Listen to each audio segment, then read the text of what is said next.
Over the years, I've tried to find the most efficient methods possible to help people improve their mobility. And one of the most effective strategies you can use to figure out how to best improve your mobility is figuring out what not to do. Thinking this way, called inverting the problem, was popularized by Charlie Munger, one of the greatest financial minds in the world. And in this video, we're going to talk about ways to destroy your mobility and then look at what you should do instead so you can move better than ever. Step 1, always look down when you're working out. Because when you're looking down, that creates relative spinal flexion, not just at your neck, but all the way down to the lumbar spine. Try this. Arch your back as far as you can, as though you're twerking at the club. Do the same thing.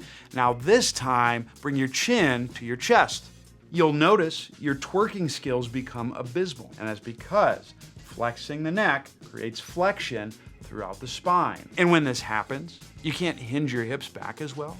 You're gonna end up creating most bending movements through the spine as well as rotation. And this is absolutely what we want because we don't wanna have good hip mobility or shoulder mobility. We want it all to be, as the great philosopher Mike Tyson once said, spinal. But if you want to improve your mobility, you actually want to keep your head into a little bit of upper cervical extension because this position helps keep the airway open and it allows you to access multiple ranges of motion. And the simple cue for this is to look as far out into the horizon as possible with most standing moves. If you hinge, you want to change your gaze to about 7 to 10 feet out on the floor. And then if you're in the prone position or your chest is facing down, just look straight to the ground. Step 2, brace for every single movement because actively bracing throughout your workout is going to limit your mobility. And we certainly don't want to have a lot of motion because some people think that that's protective of the spine. Not only that, but we don't want to encourage a breathing strategy where the chest and the ab wall expands. We want to limit all possible motion. And that's especially true when you're doing explosive activities. Because when you're moving fast, you have to relax in between high force bouts. Think about the most athletic people you know. They apply a lot of force in a short period of time, and then they relax between those force applications. But because we want to destroy our mobility, we certainly don't want to do that. But if you want to improve your mobility, you should only brace when the loads are becoming quite heavy. We want to encourage movements that allow for maximal mobility. Think about if you're doing a rotational exercise and you brace, you're going to limit that rotation. If you are tensing through moves where you got to produce a lot of power, think plyometrics, think med ball throws, think moving fast, you inevitably will be that much slower. The third way to destroy your mobility is to only move through your back, kind of the opposite of the last strategy. So if you're the person who rounds a bunch when you're picking up a deadlift, or you arch your back a lot on the back squat, this is a useful way to destroy your motion because you don't have to access range of motion in the hips or the shoulders. And some folks will argue that you need to have a strong spine, so you should move through it. And certainly we don't want to load the hips as best as we could in a deadlift or trash the quads in a back squat.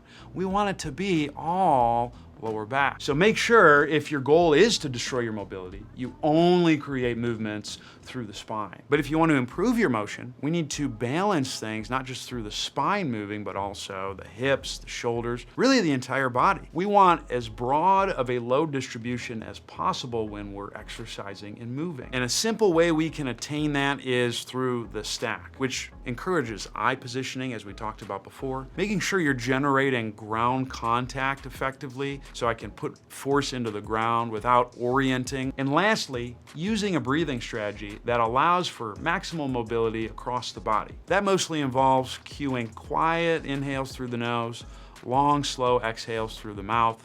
If it's during non-maximal effort exercise, I encourage an inhale during the eccentric or stretch phase of a movement and an exhale during the concentric or shortening phase of a movement. The fourth way to destroy your mobility is ignoring what your feet are doing as you move. That means making sure that your feet spin out when you're doing things like squats, clawing the ground as much as possible on lifts, or heck, even lift your toes up in the air when you're moving out and about. Because surely if we do that, we won't allow for the foot to pronate, which is needed to put force into the ground. But, if you actually want to improve your mobility, then you should probably encourage foot pronation.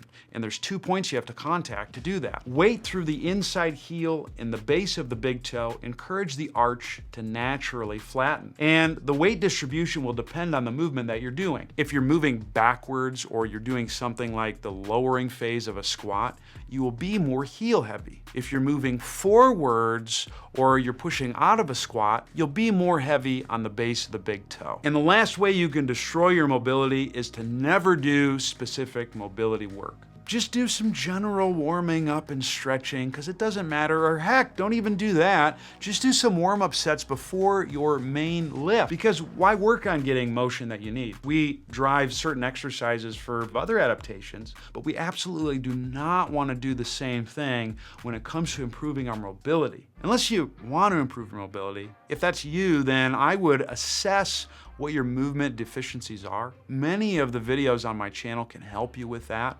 And then drive specific exercises to address those issues. So if you have a loss of hip internal rotation, work on activities where you are driving more hip IR, so that way you can access that motion to use with higher intensity exercises. And if you're someone who does in fact have a loss of hip IR, I would check out this video right here where I talk about the biomechanics of this motion and I give you 5 exercises to address it.